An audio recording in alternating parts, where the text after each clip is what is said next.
And let me tell you, when I came, luckily I came a little early. It almost felt like I was in medical college back then, learning so many new things from all of you. Thanks a lot, Dr. Ege. I think we have been associated for years, and as both of us are general surgeons, but I have seen his passion for diabetic food. And you know, it's like Eklavya, or you can say even like Rama, where he sees only the eye and he shoots. And this is what I think the success of what I am seeing today is because of that, because you are stuck to that. Milind I know, Madam Smruti I know, Milind is also very passionate. Of course, rest all, I think first time we are meeting. It's great to hear from all of you. And we have come a long way. I still remember during my residency and lecturership, our diabetic patients used to be kept in one corner of the ward. Not only because, you know, that continuous stench of that diabetic food, but because nobody wanted to treat them in a very active way. And it was left to the junior most houseman to look after that patient, do that debridement. And great thing that I found today is the surgeons, general surgeons and the plastic surgeons coming together. But I still remember, whenever we used to refer the foot to the plastic surgeon, you know, there was always a hassle, whose patient it is, who should admit, who should treat. And as usual, you know, those were super specialists, so they used to say, you keep the patient with you, we will come and see the patient and you keep on treating that patient. How do you treat? They used to say, debride whatever you feel is dead. So we used to go on debriding till a time used to come and they used to come for the round and say, now we cannot salvage it, now ampute. You know, that was the thinking at that time. I have been for quite a lot of you know, diabetic foot sessions which Dr. Ege has held, and now I see that it is really coming of age, diabetic foot, and you have multi-sectoral and multi-speciality people who are working on this foot together. And because of that, you know, the trauma of losing a foot, though of course we have got prostheses which almost makes him normally walk and everything, but you know, you have to be in the psyche of that patient to find out what happens when you lose part of your body. And that is something that you are avoiding. And today I have been seeing, you know, there are so many ways of treating that patient of a diabetic foot which we used to not even imagine. And let me tell you, even today when I have a bad diabetic foot, he is the first person whom I refer my patients to. So because, you know, I know that there are limitations as, you know, someone who is not into this diabetic foot to treat that patient. But one thing I tell you, and I have this bad habit after being almost for 15 years into medical legal aspects and the council and everything, I have been hearing, you know, the wide range in which you can treat these patients, right from putting up something which I think which is at what we would call at PhD level, to us general surgeons how we treat that patient. The thing I would just suggest to you is that today the time has come, and when I was a part of the National Medical Commission, I have just finished the tenure. The consent form, if you see, we are now completely in India also in future. We are going for the full consent, informed consent as we call it. So what I would tell you is, how do you treat a patient depending on which area you are, in which hospitals you are, small hospitals, big hospitals, corporate hospitals. The only way to save yourself would be that have informed consent where you tell him all that can be done to you. Leave the choice with the patient, get the signature from the patient, depending on if he can really afford to do all these, you know. Some of them you were saying that the graphs were almost 1,60,000-70,000 and everything. If you leave it to them, then you will treat the patient much better, because at that time that guilt will not be with you, that you are not doing the best for your patients. So it will leave it to the patient, and then if he tells you, okay, I can't afford this, then you come one stage down and treat it. And that will legally also, that will help you in future, because I have seen doctors suffering. I have been an activist in IMA for now many decades, and I find that, you know, especially because of this Google problem, afterwards the patient, if he lands with a complication, goes to Google and finds out what is the best treatment, and then he'll ask you why you didn't treat me in this way.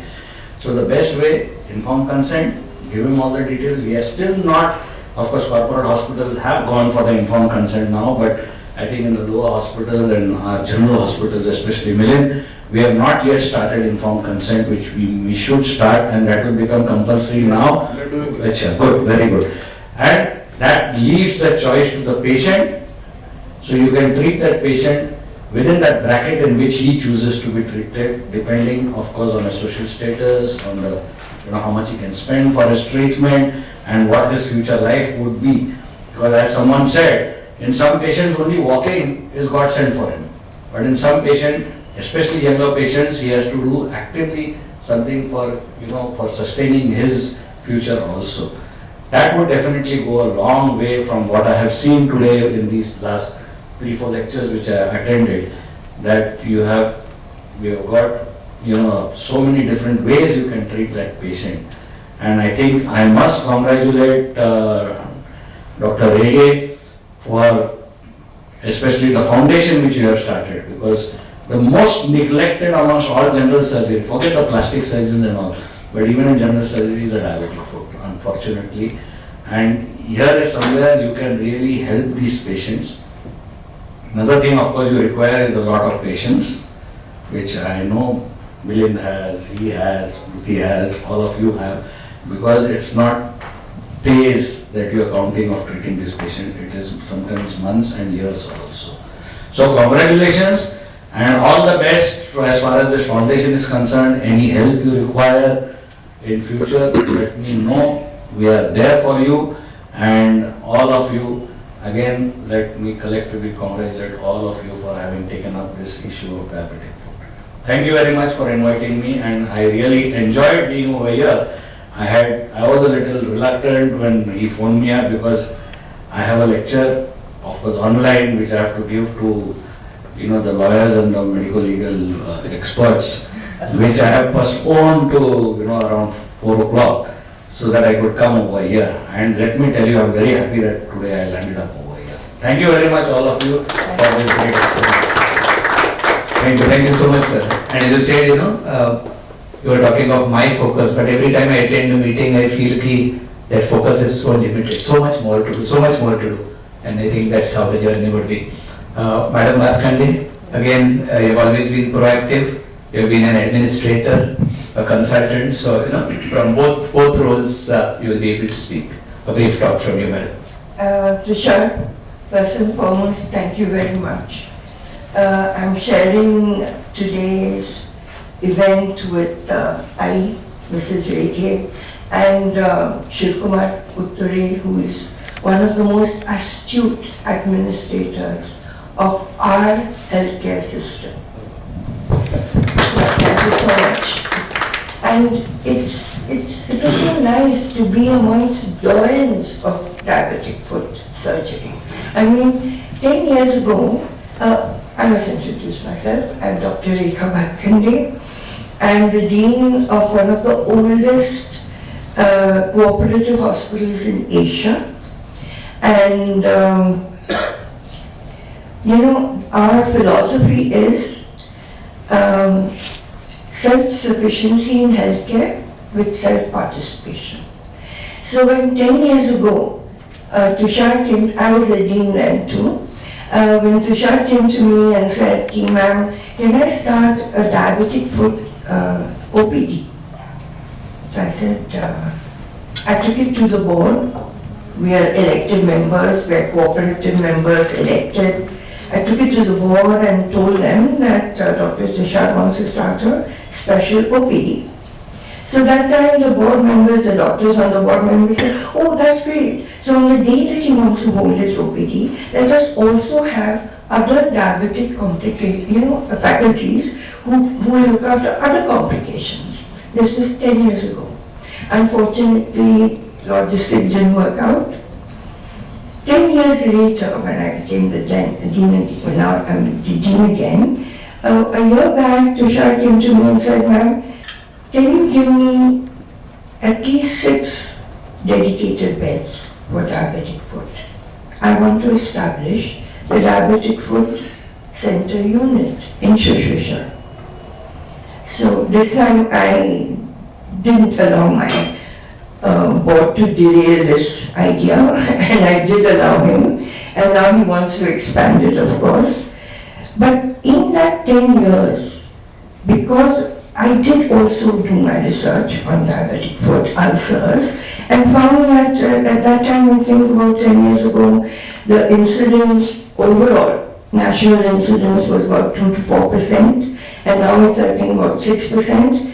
And in these 10 years, what I did do was train a nurse to go with Tushar's training, to go and visit each diabetic patient in the hospital, irrespective of under who the diabetic patient was admitted. And one of the things he had trained her to do is to look for the vascularity and the neuropathy. And I think that was, and of course to look for very early stages of gangrene.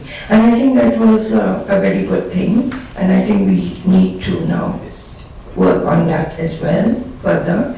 And yes, I realized, listening to all of you, what a huge problem this is, huge. And yes, I'm a diabetic too. So I'm very careful after meeting Tushar with this, talking about this problem 10 years ago. Another thing that also came up, we all were talking about research. I remember Tushar, the Indian Institute of Pharmacology in Mumbai had approached us, saying that they wanted to make a special gel that would penetrate deep wounds, chronic wounds, and maybe that would help. I'm not sure how far that research has gone. With curcumin, yeah. Yes, with curcumin, haldi. Yeah.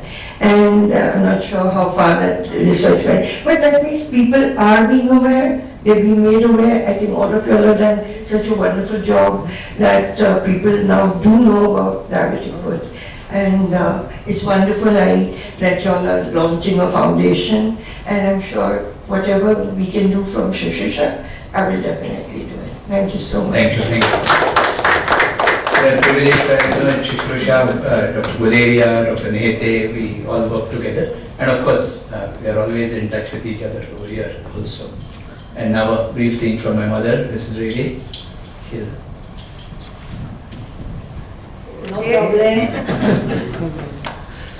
आज ह्या सगळ्या एवढ्या महान व्यक्तींपुढे पाहिल्यानंतर मी खरोखर नतमस्तक झाले. आणि आज सगळे आपण एकदम जमून इकडे जेव्हा DFCच्या डायबेटिक फूट ह्याच्यात आपण जे काय काम करतोय खरोखरच फारच म्हणजे महान आहे. अजूनही करायला पाहिजे. आणि त्याच्यासाठी पैशाची गरज असते. आणि ते फाउंडेशन आज DFCने करायचं ठरवलेलं आहे. गरजू रुग्णांना त्याचा मॅक्झिमम फायदा व्हावा आणि सगळ्यांनी म्हणजे आनंदाने घरी आपले पाय घेऊन जावं. सगळ्या आपल्या मनस्थितीमध्ये चांगले राहावे असं. कारण डायबेटिक फूट मला सांगण्याचा अधिकारच नाही तुमच्यापेक्षा. पण आज सगळे तुम्ही जमलेले आहात. मला तुमच्याकडनं एकच पाहिजे, गुड विशेष. सगळ्यांनी डायबेटिक फूटला आशीर्वाद द्या आणि पुढे जाऊ देत. फाउंडेशन पुढे जाऊ देत आणि सगळ्या गरजूंना म्हणजे रुग्णांना, डायबेटिक फूट रुग्णांना त्याचा मॅक्झिमम फायदा होईल असं आपण करूया असं मला वाटतं.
particularly showed you where we went to. I think we have to also appreciate the silent rock behind you. Yes, sir. But I've been seeing her. She doesn't speak anything, but she's always there by your side, and this, I think, great. Thank you very much. That's why he could achieve. They always say, na, there's always someone behind. Thank you. Very good. Thank And you. my team is well completed. Yeah. Farad, this team was there, they all work. My role is very minimal actually.